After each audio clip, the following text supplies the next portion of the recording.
everyone. Welcome to this, where are we at? May 2025 session of Idea Networking Session. My name is Sharon Chaden-Burks. I'm a senior instructional designer at Sinclair Community College. Love my employer, have lots to say about it. And you are here for networking, and we have, this is actually one of the biggest registrations we've had for this session in quite a while. I think because of Stephanie's post on LinkedIn. She won't take credit for it, but I'm pretty sure that's what it was. So I'm so very glad to see all of you here tonight. Lots of new faces. And so our first guest speaker is Stephanie Yesil. Stephanie, is that how you say your last name? I didn't ask you. Yeah, you nailed it. Excellent. And I had another guest speaker who was supposed to be here, but I didn't get a confirmation from her, so she may not be able to join us. But you will also see on the agenda that we have Katherine Matheson, who was here last month, and she offered to come and host a breakout room. And my colleague, Dee Snow, who works with me at Sinclair, I asked her this morning. So sorry for the late notice, Dee. I really appreciate that you're able to be here today. So as you are listening to our guest speakers, please write down your questions. You will have time to ask questions in breakout rooms. And if there are enough people, I might open up additional breakout rooms for participants who just want to chat with each other and don't necessarily need someone to lead the breakout session. So Stephanie, if you're ready, I'm going to go ahead and spotlight you. For sure. Sharon, thank you so much for that introduction. And more importantly, thank you to IDEA and Sharon for inviting me to really just rally with all of these fantastic educators and instructional design professionals. So those of you who I have spoken to on the call, I'm going through the participant list. I see a few familiar names. Hi, everybody. Those of you who I have not yet had the felicity to have a chat with. Hello, and I look forward to chatting with you one-on-one. But to give a little bit about my background, I got to start in education as a Teach for America teacher, Eastern North Carolina Core 2011, if anybody else has TFA experience. And then from there, well, actually, I think it's important, and I promise there's a point to me sharing this.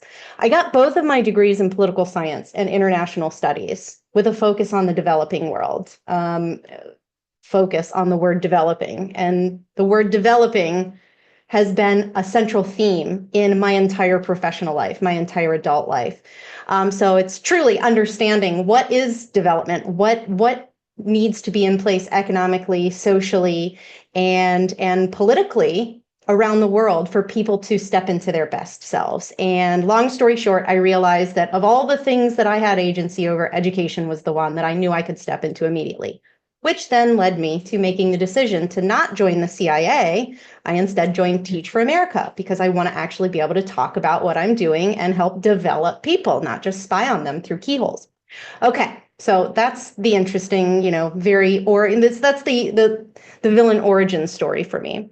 So from there, Teach for America, left teaching. I had a 5-year plan. I was out in 4.5, and I moved into high stakes assessment. And then from there, I joined a startup, had this great opportunity to do technology instruction coaching, which has nothing but ID written all over it, right? If you don't have solid ID, nobody's going to actually pay attention to your startup. Nobody's going to pay, no educators are going to give. Sharon, am I allowed to say a bad word on this recording? I think that's fine. Sure, we're all Okay. adults. Nobody's going to give a damn about what you have to say if it's boring, if it's childish, if it's whatever. Insert terrible adjective here. So I started really paying attention to why it's so important of how things are delivered, how things are designed. From there, thank you, Sharon, for your charity laugh over there. So I moved then into a curriculum and instruction position. I became the lead pedagogy curriculum developer for a computer science company, which I did not have a computer science background, but why not? You got to just go for it, right, everybody? Another theme of my life. Why the H not? Why stop now? Why the hell not? Yeah, I'll go for it. Sure. Moved into leading teams, curriculum design and development, which included some of the most amazing instructional designers I've ever known in my life. And then moved into the really big educational technology publishers, more recently curriculum associates in the professional development space. And then I moved into the writing space and the instructional design and professional development space, where I was fortunate enough to be able to create all of the training materials with a robust team, of course. And I made custom materials for any state that wanted to march to the beat of their own drum and use iReady's materials in their own unique way. And then from there, I thought I could do a lot with instructional design and with supporting educators who want to move from one role, the classroom, or administration or support staff, what have you, anything in the traditional K-12 or higher education space. When they're done paying their dues and they make the very challenging decision, hey, I want to explore what else is out there. Instructional design is one of the top roles that educators want to move into. And so since literally every role I've ever had supporting educators, I have, after a presentation, I have people waiting for me on the side saying, hey, can I talk to you? I didn't want to create learning materials for folks to move in their careers, to stick and pivot, right? I didn't want to make it in the dark. I didn't want to hide it. I didn't want to creep around and whisper like it was some bad thing. So I said, why the hell not? And I took a leap and I said, I'm going to create my company, Elevated Careers, so that if anybody wants to be walked through how to go from one career to another, let's go. And so now, yours truly, that's the too long didn't read. Hi, I'm Steph Yesil. I'm the founder and person extraordinaire behind Elevated Careers, and I create a lot of learning materials and I support educators who have made the decision. Please note, I don't ever encourage anyone to leave education because I know that we have a teacher shortage problem. But if they've already decided and they want all the support in the world like they deserve, I'm your girl. I am going to support my favorite people in the whole world, and they're educators, forever educators. And if you're in instructional design and you weren't in the classroom, I'm still your support because you're an educator still. So that's my long and short. So have I ever held a traditional 100% instructional design role? No, I've been ID adjacent and ID overlapping for my entire career. I've used it in everything, which I want to then say the importance of what we're talking about tonight is so relevant for ID professionals because AI is changing everything. ID does not look anything like it did when I started, when I made my transition from the classroom. It doesn't look anything like it did 10 years ago. So that's why I'm so happy that there are these networking events. I'm sure everybody here knows of a lot of great things going on in the ID world, incorporating AI. I have some great resources for you after this, since we're all going to connect. And I'm looking forward to continuing to share as much wisdom as I collect along the way for better or worse. So Sharon, I hope that was a good time filler. Thanks for attending my TED Talk. Yeah, that was better than just filling time. Thank you very much Okay. for all that. And what you said about AI was very good segue into promo for something that's happening just in 2 days from now. So if you're watching the recording, pay attention because this is happening on Thursday, May 8th. Here I am. Yay! This is, I'm speaking at a webinar for IDOL, and I'm talking about AI, using AI for course development. Super fun. I'm going to share lots of ways that I'm using AI and also share resources with you. So did I put that in the chat yet? Not yet. There is the link. I also put it in the agenda. So if you want to go and sign up for that live webinar, you're welcome to do so. Dee, would you feel like sharing your story? I would love to hear it. And no one else has heard it besides me. So new for everyone else. That is totally fine. Yeah. So I had, I guess, probably an unusual way of coming to where I am now in instructional design because there are gaps in the middle. Um, so I used to teach high school English and ESL. I taught in, it's also different geographically because I lived in a bunch of places. So I taught high school English and ESL when I lived in northern Utah. And it was a wonderful experience in many ways. Loved the students. The administration that I was working with was not super.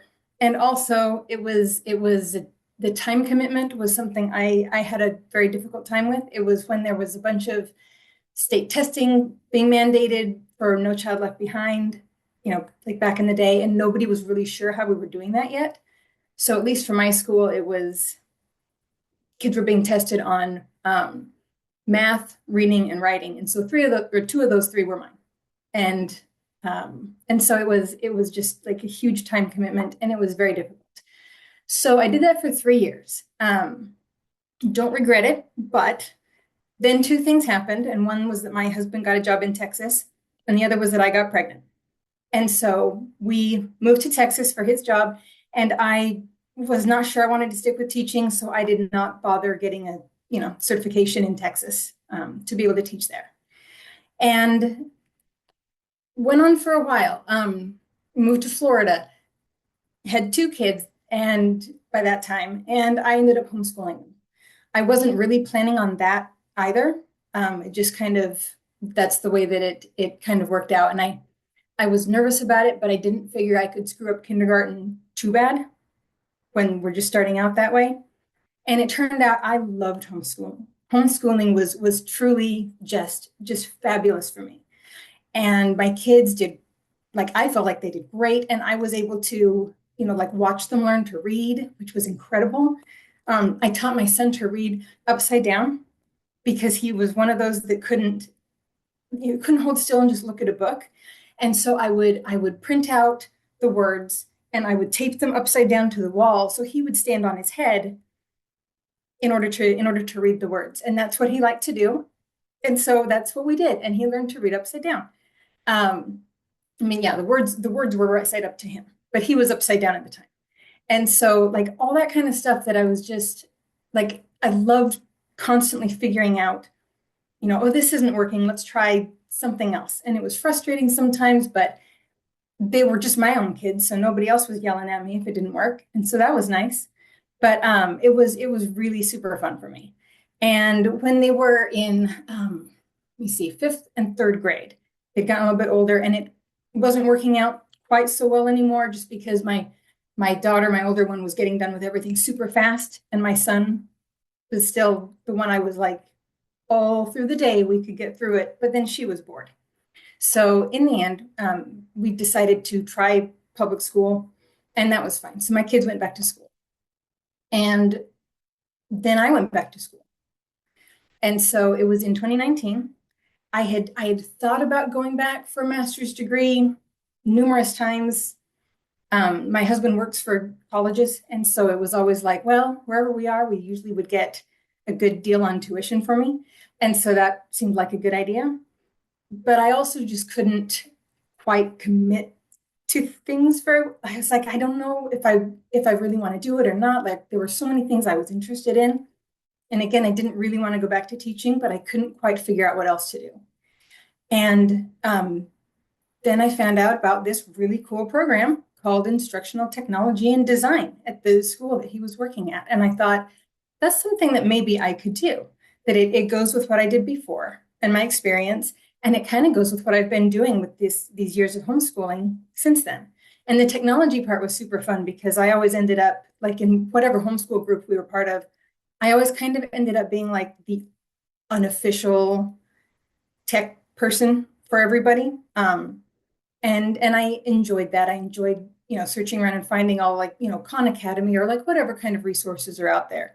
And so I thought I would try this instructional technology and design, and I did, and I loved it. And I started working at the school, at the college where I was going.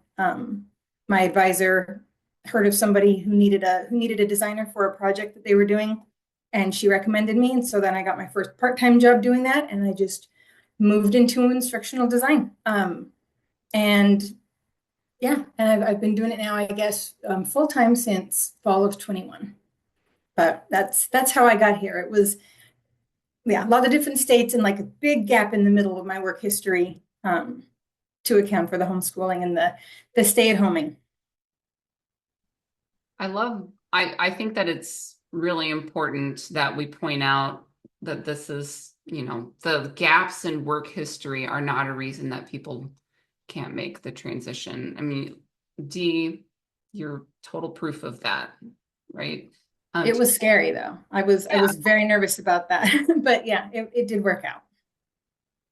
Yeah, it can happen. And I have been so encouraged by the number of participants who have come back and have said, I finally got a job. And I'm like, I'm just so excited for them because, they didn't believe that they were going to get one, but, I knew.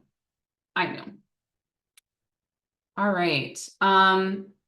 Katherine, I'm gonna let you mostly speak in breakout rooms. But if you do want to hear Katherine's story, it was last month's session. I'll put it in the chat and you can go watch the recording. I'm gonna pause here and we're gonna do a quick poll.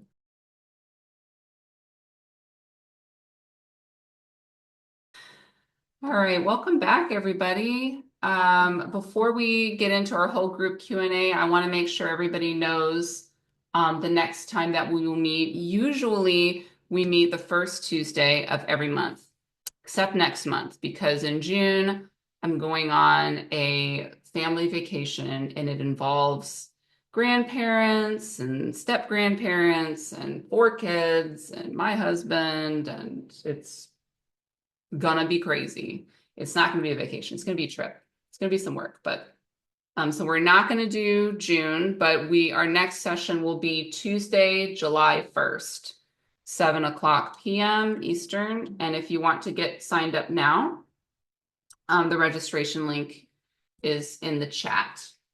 All right. And also, I want to again make a plug for. I saw this today on LinkedIn and I thought, what a cool idea. Devlin Peck does trainings and workshops for people who are trying to get into instructional design. And he has an event at 1:00 Eastern time this Thursday, a couple hours before my thing. And he's actually doing like a live workshop for applying for an ID job. So go and check that out. He's doing it for free.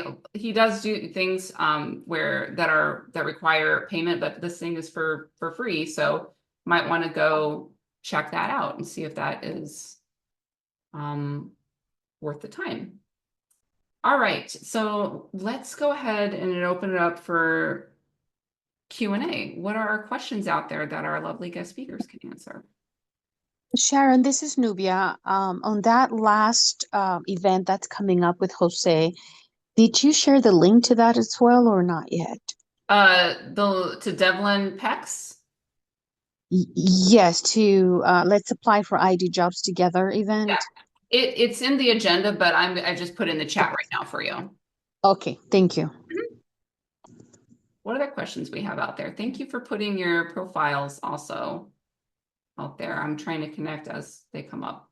One question that came up in my breakout room that I didn't get a chance to answer was a question about differentiating the portfolio and resume as a teacher to kind of stand out from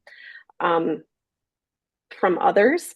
And my general, I mean, I think everybody is different. I think it depends on your goals, and I think Steph could also answer this probably really well. But learning the instructional design vocabulary is really important, like the vocabulary of whatever domain you want to go into. I was a little bit industry agnostic, but I knew I wanted to go into the corporate world.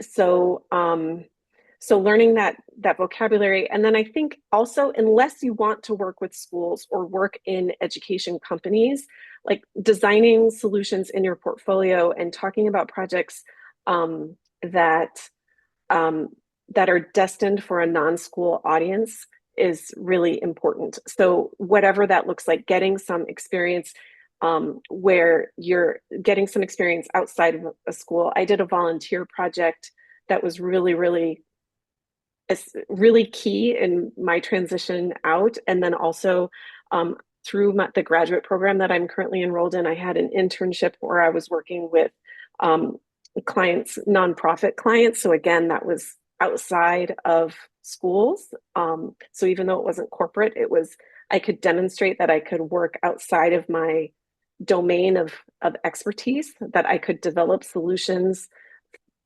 on topics for which I was not the subject matter expert, which is a big difference between instructional design and teaching. Like in teaching, you're the subject matter expert and the learning designer. And in instructional design, you have to extract that subject matter expertise from others. So that's kind of the quick answer, but there's definitely more to it. May I piggyback off that really quickly? And really, I couldn't have said it any better, Katherine. We need to talk. You're amazing. Sharon, if it's okay with you, I would love to share a resource that's completely free. I did how to build a standout instructional design portfolio using AI co-presentation with an absolutely wonderful person. Tanya Beniquez, she's worked for some major corporations, and she's all about making sure that people know how to use AI to create 3D immersive experiences in an interactive ID environment. I thought it was super cool, but I digress. That's beside the point. Katherine, you mentioned something that's very, very important, and it's to get to know, as part of your research, what kinds of problems you want to design these learning solutions for. What are these challenges or these learning topics? And part of our little session was the ChatGPT prompts that you can use to just discover what are some of the typical L&D problems that a company like blank wants to solve in training their blank department. And it'll spit out these really great relevant topics that might have nothing to do with the education industry. So if you were interested in learning about those things, is that okay with you, Sharon, if I drop that link? Oh yeah, please do. Definitely. Okay, cool. And fast forward to 21 minutes. So you don't have to sit there and watch the whole kit and caboodle. Voila. Another thing I'm going to put in the chat right below Stephanie's resource. I think that this was finally moved to a location where people can access it, not at Sinclair. But you tell me, my non-Sinclair people, so everyone but Dee. Can you click on this link and does it open for you? Yeah. Yes. That is our AI cookbook. It is full of prompts that you can use in ChatGPT. It was a project that I worked on with a wonderful group of e-learning professional staff, and we made it for Sinclair faculty and for Sinclair staff to just get their toes in the water. If you don't know what to do, take these prompts and put it in ChatGPT with your information just to get going. So if this is a great resource, you're welcome to use it. It has a Creative Commons license. And it wasn't even our original idea. It was University of Central Florida's idea. And we just kind of, tailored it to our context. You're welcome to use it and try it out. I love ChatGPT. I don't know where we're going with it. It's terrifying if I think about it too much, but it has been just incredible for improving how much I can do every day and how much I can get things moving. And I hope if you come and listen to me on Thursday, you'll find out more. What other questions are out there? Oh, Stephanie graduated from UCF. That's awesome. They do a lot with tech in They education. better do a lot. They're in the I-4 space tech corridor, and they're the second largest university in the United States. Mathematically, if they're not doing a lot, we have a problem. They are. They're not. Right? This cookbook is fabulous, Sharon. Oh, thank you. I am Seriously. not the sole creator. I did author a few prompts, but that design and all the work that went into it was truly a group effort, and it was so fun. Looks And like it. and you'll love this. To kick it off, we hosted AI test kitchens. We had little aprons, and we invited the community to come, and we were the chefs, and we showed them how to use generative AI. I know. love that extended metaphor. It's That fun. is, you guys get top like marks for the use of the extended metaphor. That's amazing. It's very fun. We didn't do, we talked about doing chef hats, but all of us agreed that we couldn't be assured that we looked right in the hat. So we just stuck with the aprons. No. So we have about 3 minutes left. So any last questions, either in the chat or unmute yourself?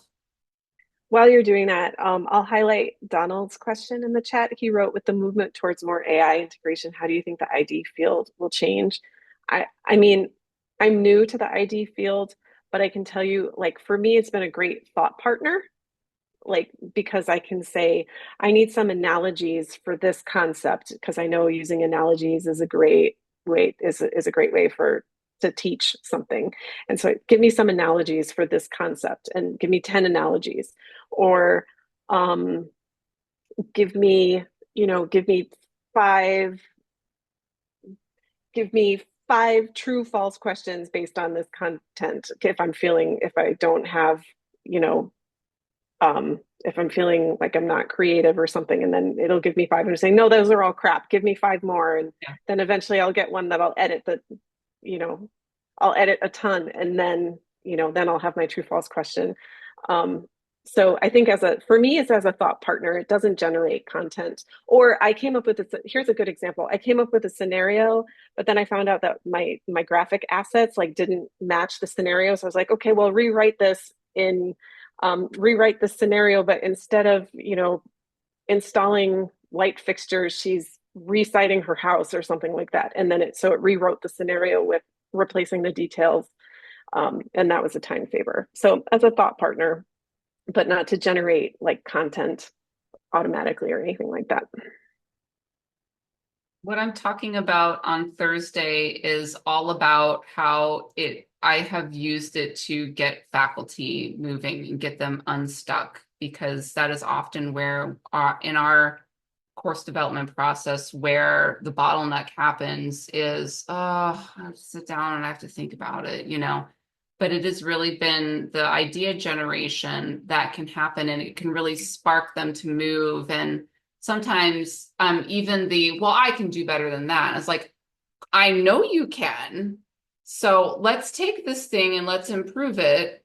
I use it almost every day for my job at this point. And a lot of it is just doing some of the drudgery that faculty don't want to do, like creating key takeaways for this content page that you have. Well, they already have amazing content. I just want it to summarize in 3 key takeaways. It'll do it so easily. Or write a relatable hook for this lesson, or for introducing this video. So it has been really, really helpful for me. So I'm grateful for it. Okay, yes, I use AI to write in plain language. Yes, agreed. It is 8 o'clock, and I always end on time because I go to bed early. So thank you so much, Stephanie and Katherine and Dee, my emergency breakout room session leaders. I so appreciate your time and your thoughts. I want to have you guys back. Hopefully. Yeah. I'm in. Stephanie's on board, but I think Stephanie said that we should have like actual drinks next time. Yes, that'll help with the early bedtime. Oh, awesome. All right, all, thank you for joining me, and I hope to see you back here in July, not June, July 1st. Have a great night, everybody. Bye. Bye. Thank you. This was wonderful. Thank you.